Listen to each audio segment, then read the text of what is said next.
Greetings and salutations, everybody. Welcome to AMC Mailbag, the Mailbag episode that we do around here at AMC Movie Talk. This is a much more casual version of AMC Movie Talk we do here on the weekends because we get so many email questions from you guys. We decided to create a show here on the weekends to just dedicate to taking mailbag questions. So joining me today, oh, by the way, my name is John Campia. How you doing? I'm the editor-in-chief of AMC Movie News. Joining me, first of all, he is the director of the upcoming documentary film, The Death of Superman Lives, What Happened? Mr. John Schnepp. Schnepp, how you doing? Hey, what's going on? Good to be also joining us today, he is the best way to do it is he's the production god over at AMC Movie News, the guy who makes everything run, Mr. Dennis Zen. Dennis, how you doing? Doing well. Good talking to you both. And let's get started today with the very first question. And the first question today comes to us from Dan Bharry. And Dan Bharry writes, "Hey guys, love the show. You guys always do a great job." Well, thank you, Dan. Anyways, I recently read that there was an unofficial casting call for a Jaws reboot. You heard me right, Jaws reboot. If this is in fact an official thing, then what are your thoughts on a Jaws reboot? I personally don't believe the execs at Universal are stupid enough to reboot one of the most acclaimed films of all time. After all, there is only one of them because we all know they never made the other three. Thanks for answering and keep up the great work. Dennis, have you heard any of this stuff about a Jaws remake and reboot? And if so, what do you think about it? I mean, I've heard rumblings, but I don't know if there's anything super concrete. I think that sometime in my lifetime, there will be a Jaws reboot. Maybe it's going to be soon. Maybe it's going to be 10, 15 years from now. But I figure at some point, they're going to use the name recognition of this classic movie and make a new one to cash in on it. And so, you know, when you say the studio execs are stupid, it's like, I don't know if they're so much stupid. Maybe they just want money, you know? They're just trying to make some. So, personally, for me, you know, I think it's going to be really hard to recapture the magic of Jaws. But, you know, I still check it out if they do it. Schnepp, what do you think? Well, it was just Shark Week. I think Shark Week just ended, and that's a global thing now, isn't it? Yeah. Shark Week. Everybody watches it.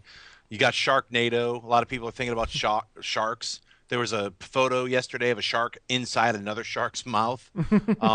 So everybody's got sharks on the brain. So I'm sure some executive was like, "Hey, we got this movie, right, that was made like in the 70s, right? It's called Jaws. Hey, wasn't Spielberg's involved in that?" Bam. It's going to get remade, Dennis. You're completely right. They'd be stupid to not remake it. I mean, it had 5, 7, 8 sequels. You know, it's like, didn't they? It had like 5 sequels, right? Oh, yeah, I think there was Jaws 5. Yeah.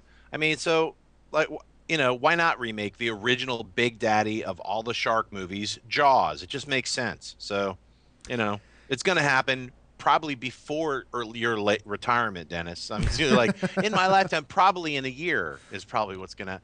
If it's not already happening and this isn't a rumor, someone's going to see this and be like, you know, that is a good idea. We should remake Jaws. So thanks, Dan Bharry. You've just caused Jaws to get rebooted. Well, here's where this is all coming from. Now we all know there have been rumblings for a couple of years about, you know, the possibility of maybe revisiting and remaking Jaws. Well, what happened was on that website, Mandy.com, that's where you can go and post to get some contractors to work for you for different things. There was a post on Mandy.com saying, "We're doing a Jaws reboot. We're hiring all positions right now. Please click the submit button," and went to some other site somewhere that I've never even heard of, Flick Fellows or something like that. So let's answer the first question. Do I think this is real? No, I don't think this is real at all. Not in the least. This is not coming from any kind of an official source. And Mandy.com, while it says, actually, I've used Mandy.com. It's a very useful site. Yeah, but so have I. it is not a legit source for finding out breaking movie news. Right. And I really don't think that the studio would allow a public post like, "Hey, we're hiring for a Jaws reboot." I don't think the studio would let that happen. Yeah. Now, as far as the thing is, would the studios, I'm going to get into an old thing that I say quite often, but would the execs at Universal be stupid enough to remake one of the greatest films of all time? Sure, why not? I mean, no, really, answer me that question. Why not? What is the harm in doing a Jaws remake? There is no harm. You know, one of the big things, the thing I always say is this, is that, look, remake a movie. If it's a good movie, excellent. We've got another good movie. If it's a bad movie, oh, well, I still got the original. The original doesn't get touched in any way, shape, or form. And as a matter of fact, studies have proven that when there are remakes, more people get interested in seeing the original. Do you know how many people saw Infernal Affairs before The Departed ever came out? Like next to nobody in North America. But after The Departed came out, suddenly there was this big renewed interest in seeing Infernal Affairs. Right. So, I mean, there's a lot of good things to go with that. But the big argument people usually come back to me about remakes is, well, you can never make it as good as the original, so why bother? Really? Really? So if they're coming out with a new mobster movie, even if it's going to be good, should I say, well, you know, your movie's never going to be as good as The Godfather, so why bother making another mobster movie? Because we want more good movies. It doesn't have to be as good as The Godfather. You remake Jaws, it doesn't have to be as good as the original Jaws, because that's almost impossible to be as good as the original Jaws. But that doesn't matter. Just make a good movie. That's all that matters. And if it sucks, the original is still there. So I think Schnepp's right. I think the guys at Universal would actually be stupid not to remake it. Especially with the renewed popularity of sharks, you know, with Shark Week, Sharknado, everything else going on, shark. We've had a bunch of bad shark movies in the past 5 years or so. But, remember Shark Night? Yeah. Oh, my God. Oh, that was horrendous. But, you know, there's interest in sharks. I don't see a problem with it. Like, am I missing something here? No. All right, that was simple. Let's move on to the next question then. The next question today comes to us from AJ. And AJ writes, I have a question regarding one of my favorite film series, Austin Powers. For the past decade, there have been talk of a fourth movie being made, but nothing has happened. Last year, Mike Meyers said he signed on to do another movie, but that doesn't necessarily mean it's going to happen. That's actually very wise, AJ. It's been 11 years since Goldmember. Holy crap, really? I know, right? Anyway, okay. It's been 11 years since Goldmember. And the longer it takes, the less likely a fourth film will actually get made. When do you think the movie would be released? And do you think that that waiting so long is a bad sign that the script is maybe no good? Thank you, guys. Love your show so much. Well, actually, AJ, it was actually 2 years ago that it was announced that Mike Meyers had signed on to do a fourth Austin Powers film. That was 2 years ago. And we haven't heard anything since. And look, I'll tell you right now, straight up, I am unapologetically a big fan of Austin Powers. I love the Austin Powers movies, even the sucky one. I always think there's something funny and light and entertaining about them, and I just love that character. I really do. I didn't like that character so much when they called him the Love Guru, but other than that, I really like the character. So you're absolutely right. Just because he signed on doesn't mean they're going to make it. The longer we wait, the more dubious I get that they will. But what else is Mike Meyers doing these days? It's not like he's voicing Shrek 5 times a year. So I don't know. Honestly, if you're asking me, do I think it'll actually happen? AJ, you're right. Waiting this long isn't a good sign. Doesn't mean it won't happen, but I'm dubious of this ever happening. Dennis, what do you think? Are we going to see an Austin Powers 4, and would you want one? Yeah, I also like the first three. I mean, obviously the second and third one weren't as good as the first one. But yeah, it's been a long time. It's kind of like the whole Dumb and Dumber thing. It's like, I know that I would care and you guys would care, but I don't know if the general audience would care if Austin Powers came back or not. They were very profitable movies, though, and I'm kind of surprised, maybe just because Mike Myers didn't want to do anymore. I'm quite surprised they didn't like coerce him with bundles of cash, because even though the first one wasn't super successful, I think it only made like $50 or $60 million. It only cost like $15 million to make. Crazy. And then the second and third ones, those all made like over $200 million, and the budgets were still like under 100. So yeah, it's a very profitable franchise. I'm surprised they hadn't started doing it earlier. I'm wondering also, maybe with, you know how like it's kind of a spoof on James Bond and spy movies, and I'm wondering if like how James Bond is now today, it's a lot harder to spoof it because it's much more realistic with like Casino Royale and Skyfall and stuff like that. I don't know. What do you guys think? Schnepp? Well, I think they should do it. I mean, there's a lot of sequels recently. Like just yesterday, I was looking at. Oh yeah, that one came out 15 years ago, and now there's a sequel. It's like, let's not even talk about Independence Day. That's the dumbest sequel, I think. I mean, sure they're gonna make it, but you know, I can't wait to see how they explain the floppy disk or whatever with You the bite your alien tongue, sir. I technology. can't wait for that movie. So, this one though, I really think would be a great thing. I mean, I know Mike Myers filmed a Sprockets movie and then he just shelved it. So there's all those kinds of weird things where you're like, I don't know, maybe he just wanted to take a break for a long time, and then they were going to do it 3 years ago, and then they waited, and then this and that. So, I would say introduce Andy Samberg as the Mike Myers as the new Austin Powers son. Or just do something different, you could have a great, like, I'm the badass James Bond, I'm the realistic one, but do it in a funny way. And Hmm. Austin Powers can be older. I mean, there's all different takes that you can go. I would love to see it. Austin Powers #3, Goldmember, was just playing in a bar that I was in like 4 days ago. So there was music playing, and I was like, which one is that? I couldn't even remember because I saw them all so many years ago.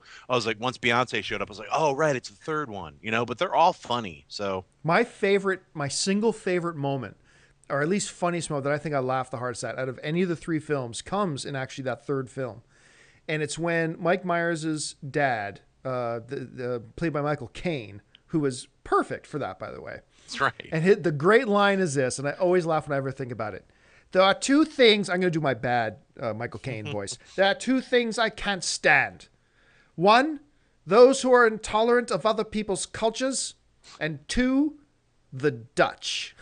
That's my absolute favorite moment out of any of the Austin Powers films. And let's hope Austin Powers returns. All right, let's move on to Yeah. the next question. And the third question today comes to us from Matthew Dykstra, who writes, hey guys, I love watching your show. Best part of the night. My question is, since we are reaching the end of the summer, what were your top 3 movies of the summer? Dennis, tough question. I'm going to throw it over to you. What were your top 3 favorite movies of the summer? Okay, well, since he asked the question of summer movies, I'm going to exclude movies that I loved, but I don't think they fall in that category, like Mud or Iceman or Fruitvale Station. I don't think that's what he's asking. I think he's talking about like popcorn movies. And in terms of that, I think they're Pacific Rim, Star Trek Into Darkness, and This Is the End. This Is the End was hilarious. Star Trek and Pacific Rim, I just thought they were a great time. They weren't like great stories or anything like that, but they just were a lot of fun. And I saw both of them multiple times in the theater. Schnepp, what about you? What have been your 3 favorite films of the summer so far? Well, Dennis nailed 2 of them. Pacific Rim, loved it. Seen it twice so far. The Conjuring is what I've seen that twice so far. That was one of my favorite summer films. Really shocking and still jump scaring and freaking me out even the second time I saw it. And Star Trek Into Darkness. I loved that movie. I was gonna place some of the other ones like Superman, like Man of Steel. I loved Elysium. So we'll talk about that later, I'm sure. But yeah, those are my top 3 for right now. I don't know which order yet, but Pacific Rim, The Conjuring, and Star Trek Into Darkness. Yeah, and mine is not really too unsimilar to your guys. My number 1 film of not only the summer but of the year so far for me is still Man of Steel. Second for me would be Pacific Rim for the summer. And third would be Star Trek Into Darkness, which I think, did we all have Star Trek Into Darkness on our list? Yeah. Yeah. Did we all have Pacific Rim on our list? Yeah. Yeah. Wow. Okay. And it's funny because we're going to get to a Star Trek Into Darkness question here in just a minute. Oh, I can't wait for that one. Ooh boy, it's a juicy one. Yeah. All right, let's move on to the next question, though. And I don't know. No, it's not this one. It's later. But Todd writes, love the show. Been a fan of John since the movie blog days. Well, dude, then you're as old as me. My question is, should Hollywood change their way of thinking about releasing so many big budget movies in the summer? Should they spread them out throughout the year? Why can't Hangover 3 open in February or Pacific Rim in September? Keep up the good work. Well, the important thing to keep in mind here when asking about why don't they do this, well, there's no rule in Hollywood that says you have to release a big blockbuster film in the summer. Look at the Hobbit films or the Lord of the Rings films. They come out near the end of the year. A lot of big blockbuster films actually come out near the end of the year. The question the studios always ask is, okay, we have this movie, Pacific Rim. Where can we open it that increases its chances for doing as well as it can? And for a film like that, you want the summer when the students are off school. They can go to the movies 24/7 whenever they want to go, stuff like that. And, you know, movies like Avengers, movies like Star Trek, movies like Pacific Rim, movies like Wolverine, a big part of their audience is going to be that school crowd, right? And when do you want it to be in theaters? Well, when that school crowd can go whenever they want. And that's basically the summertime. So I think, and then you got a lot of films that offers really good alternative programming to that. That's why you get a film like, I think, The Conjuring coming out in the summer, because there's nothing else opening right now like it. So if somebody doesn't want to go see Superman again, they can go see The Conjuring. I mean, so there's some really good thinking there. Yeah. So that's why I think they don't have to, but it makes sense for them to open these films in the summertime and near the end of the year too, because once again, holiday season. Schnepp, how do you see this? Yeah, I agree with what you're saying. And also, the summertime is family time. Like, students are back from college, kids are out of high school, and they all get to go with their family on the weekends and see a big movie together. So it's like, you know, that's not really going to happen that much during the school year when kids are away in college. So, you know, once again, like, big blockbusters are made for large groups of people to go see. So, I mean, the summer is when everyone's off, so to speak. So, Dennis, what about you? Yeah, I do wish that they would spread it out more, but I understand financially that it just doesn't make sense for all the reasons both of you guys gave. It's there's just more opportunity for people to see these movies, and they're kind of the type of movies people want to see over the summer, you know.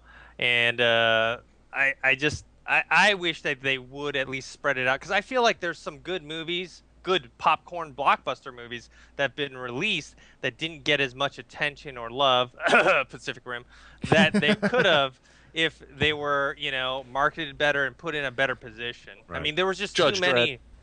There was just too many, like, you know, you had like Iron Man and Star Trek, and they were coming one after another, and things just got swallowed up. Dude, wait till 2015. Yeah, I can't wait. And you know what? Another thing that's really cool about just the way, like, 2015 is going to be just relentless, yo. It's actually really exciting to think about how crazy it's going to be. We already have a good 2014 coming. 2015 is just going to be a madhouse.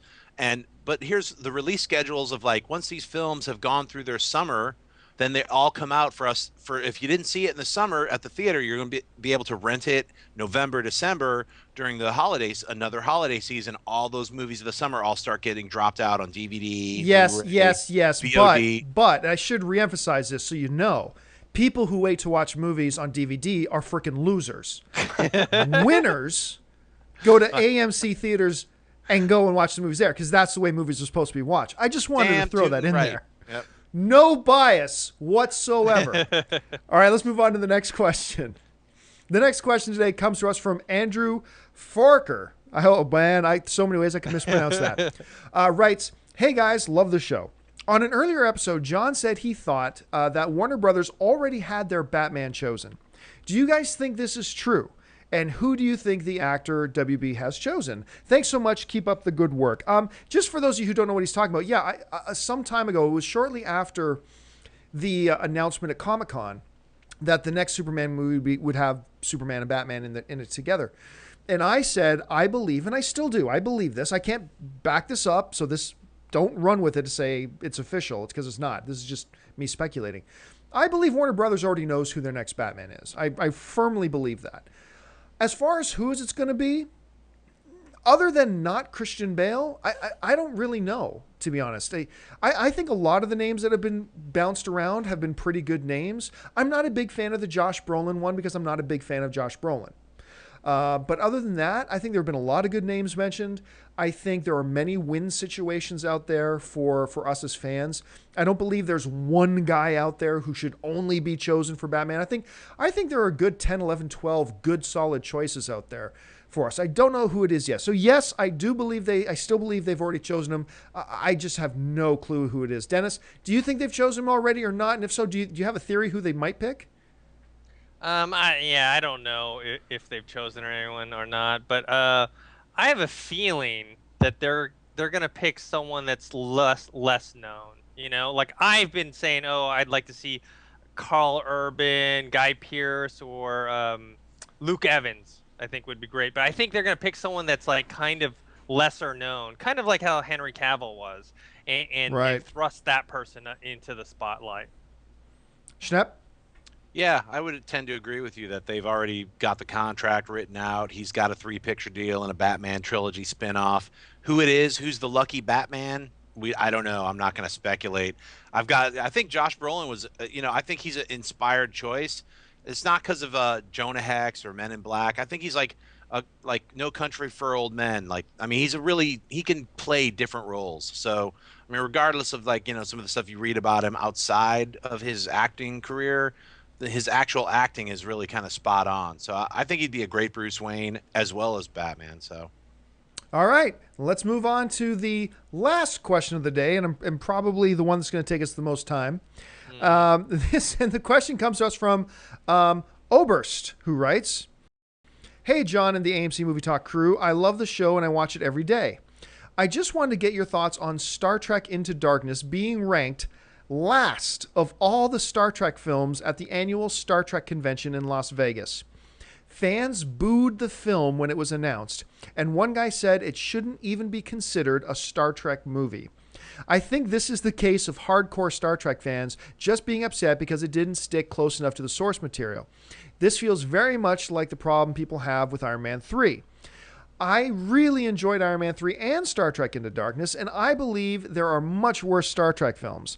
Thanks, guys, and keep up the good work." Well, for those of you who don't really know what he's talking about, there was a big Star Trek convention in Vegas, and they ranked, amongst these fans, from best to worst, all of the official Star Trek films. And for whatever reason, they also included Galaxy Quest in their list. They did. They included Galaxy Quest, the 1999 film. What did that rank? What did Galaxy Quest I didn't see where it ranked, as a matter of fact, but I would be curious to see where it ranked. And now, as you can imagine, as a Star Trek convention, this really is attended by hardcore Star Trek fans, probably a lot of them with roots back in the original series and some in the Next Generation. And Star Trek Into Darkness was rated as the worst. Wrath of Khan was rated at number 1, which is where I would have put Wrath of Khan as well. But man, their list didn't even have Undiscovered Country in the top 3 or 4. Wow. Which I thought was awesome. Anyway, Dennis, let's start with you. Your thoughts on Star Trek Into Darkness, a film that all three of us just put in our top 3 for best of the summer. Your thoughts on Star Trek Into Darkness being ranked by this crowd as the worst of the Star Trek films. Yeah, this is a huge pet peeve of mine.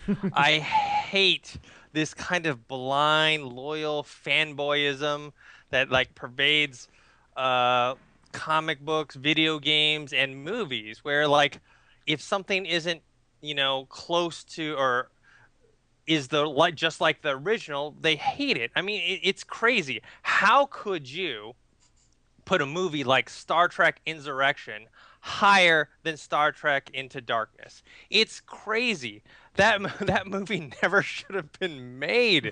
If you've ever seen Insurrection, it's terrible. Yeah. It's not even fit to be like a one-off episode on Next Generation, and they made a movie out of it. What about the Star Trek where they went searching for God on that planet? Remember that? Yeah. I think William Shatner directed that one. Yes, it was number 5. It was called the Final Frontier. Final Frontier. Thank you very much. Yeah, so it's all this is just kind of blind loyalty, blind hatred, and there's no way. And if it wasn't for the rebooted Star Trek that J.J. Abrams did before, this franchise would be dead. Yep. There would be no Star Trek. It'd be like something in the museum. Yeah. So I just find it completely baffling. Look, if you don't like Star Trek Into Darkness, that's fine. That maybe it's not your cup of tea. Maybe you didn't like it because of those reasons. But to say that some of these other movies are superior purely based on the fact that those are more true to what Star Trek is, yeah, I don't know. I just can't even imagine that. Schnepp? Well, one of my favorite questions is, how many floors are on the Enterprise? And the answer is none, because it's not real. But I have the Star Trek manual in the fleet. And it's like, look, dude, that somebody drew that. You understand? It's all fake. It's fabricated.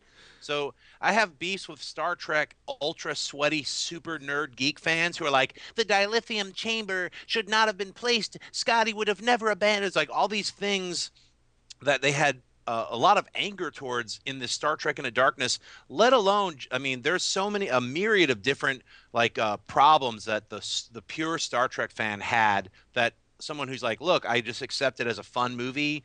I loved the original TV series when I was a kid. I watched the first 3 seasons of that repeatedly all the time. I loved, well, I can't say I love Star Trek the Motion Picture because I fell asleep like 3 times when I saw it in the theater because it's boring. But Star Trek Wrath of Khan, incredible film. Star Trek 3, really fun. Star Trek 4, really, really, really good. The what was it called? The Voyage Home. Voyage Home was great. Have them right here so I could look at them. The Final Frontier, incredibly stupid, horrible film. The Undiscovered Country, getting back to good Star Trek movies. Generations, Malcolm McDowell's in it. That was the best part. First Contact, it was okay. Insurrection, horrible film. Nemesis, horrible film. So then you have Star Trek the reboot that all the Star Trek fans were already waiting to hate.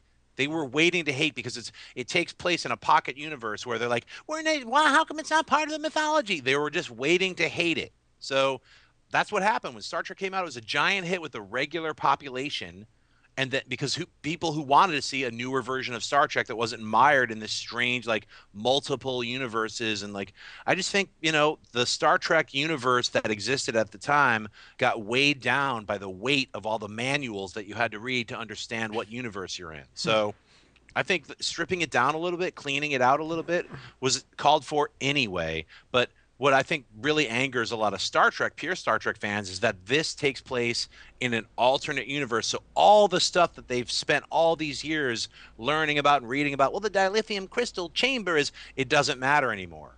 Yeah, because the moment Nero came through that wormhole and destroyed Kirk's father's ship, it changed the universe. But this brings up a big thing that I said for years. Look, I predicted for years leading up to J.J. Abrams' first Star Trek film that it was going to suck. I predicted it was going to be awful and suck, and I was dead wrong. It was great. But here's what I was saying all along. Because ultimately, J.J. did do what I thought they should do. Because I said for years leading up to that film, Star Trek is dead. As much, now remember, I'm talking what I was saying prior to J.J. relaunching the franchise. I watched all the Star Treks. I watched all the original series. I watched every single episode of Next Generation. I watched all of Voyager. I watched all of Deep Space Nine. I watched all of Enterprise. Like, I love Star Trek because I'm a sci-fi geek. I loved it all. But I said, my fellow Star Trek fans, we have to acknowledge the franchise is dead. Nobody watches them anymore. What's the definition of death? The cells aren't reproducing anymore. Guess what? There were no new Star Trek fans anymore. Star Trek wasn't generating new fans. They were literally dying off and not being replaced by newer, younger fans. It just wasn't happening. And I was saying going into the new Star Trek film, the first J.J. Abrams one, that they got to reboot the franchise. And people would say, the Star Trek fans would say, no, continue. There's so much more galaxy in it. No, because it's dead. Nobody cares about it anymore except those of us who are already in the fold. Like, you and I will watch it, but it's not going to get any new fans. You got to reboot this thing. And then I heard JJ wasn't rebooting it, and I said, well, that's it. This movie's going to suck. But then he was tricky. He actually kind of did reboot it in a way. He found a very creative way to kind of make it consistent with the old one and reboot it, which is part of the genius of it. And look, I'm sorry. Star Trek Into Darkness is a good movie. It's fun, it's entertaining, it's exciting. I think the banter between the characters is as true to the original stuff as you could possibly be. And it's a good movie. And I'm sorry you're a little butthurt on the fact that, it's not Ricardo Montalban and, the wrong guy screams Khan. Okay, fine. I'm sorry about all that for you. I really am. Yeah. But put your prejudice aside. It's a good movie. And if you don't like it, like Dennis was saying, if you don't like it because you didn't like certain story elements and you don't like this and you don't like this, fine, that's cool because, that's film. It's all subjective. That's great. But, don't just be one of these people who's like, I didn't do what I thought it should have done. Khan should have been this, and this, and therefore I don't like it. Yeah, then you're just letting your own prejudice get in the way of your own enjoyment. And guess what? Star Trek right now is way more popular than it was 5 years ago. Because 5 years ago, it was dead. Yeah. Now it's a thriving franchise again. And, be appreciative a little bit. Jeez, I mean, setting it worse than not Undiscovered Country, Insurrection, or Search for God, or whatever that one was. Star Trek's 1, 3, and 5. Give me a break. I mean, that's ridiculous. And it's it also just shows stupid. how silly that convention voting system is in the first place. That Star Trek Into Darkness ranked last proves that the people who are at that convention voting are out of touch. Yeah. It's like, hey, you're in your own little Star Trek bubble. Guess what? You lose. Yeah. You win in your little bubble, and you're like, yay, it was the worst movie. But the rest of the planet thinks you're stupid. You've just proven it. I mean, see what I'm saying? Hey, I guess you won in a very tiny thing compared to the rest of the planet. It was like, wow, you guys are really out of touch. You really think the Star Trek Into Darkness is worse than the Final Frontier? Well, it didn't have William Shatner in it. Exactly. Get out of it. And also, here's another thing. J.J. Abrams, basically his reboot of Star Trek, you could take the shell of Star Wars and put it over the new Star Trek, and it's the same movie. Captain Kirk plays Luke Skywalker. He's on Tatooine, his planet. He goes to Mos Eisley and gets recruited by an Obi-Wan Kenobi. Just do the research, check it out online. You'll see it's like J.J. Abrams was able to make Star Trek. He remade it as Star Wars. And I swear to God, subliminally, that's probably why I got hired to direct the new Star Wars movies. Because people were like, there's just something about this new Star Trek, and that Abrams guy just nailed it. Because he already made Star Wars. It's called Star Trek. All right, folks. Well, listen, we've run out of time and we've run out of questions. Thank you so much for joining us. I want to thank, first of all, the one and the only Mr. John Schnepp. John, where can people find you online? At Twitter, John Schnepp at Twitter. And you can check out my new trailer for Hail to the King at Machinima. It's a new animated series I'm working on. Also, the one and the only Mr. Dennis Zen. Dennis, where can people find you online? You can find me on Twitter at ThinkHero, and you can find me on Facebook, just my name, Dennis. And you can find me on Facebook or Twitter or Instagram, whatever, just at John Campia. Thanks a lot for joining us, guys. Listen, go on out and see a movie tonight. Get your tickets going out. Kick-Ass 2 is out. I've seen Kick-Ass 2, by the way. I liked it quite a bit personally. Paranoia. There's a whole bunch of new films out this week. Head on over to www.amctheaters.com for your theater, showtime, movie ticket information. Listen, if you're not already a subscriber to our AMC Movie News channel, click the subscribe button, become a subscriber, and be kept up to date on everything going on in the world of movie news, and of course our daily AMC Movie Talk Show and our weekend AMC Mailbag Show. So thanks a lot for joining us. My name is John Campia for AMC Movie News, and until next time, bye-bye. If you like this video, be sure to give it a thumbs up, and don't forget to subscribe to AMC Movie News on YouTube. It's free and a great way to stay updated with all the latest movie news, and check out our daily show, AMC Movie Talk. Also, don't forget to check us out on Facebook and Twitter to stay in the loop for our special prizes, giveaways, and contests.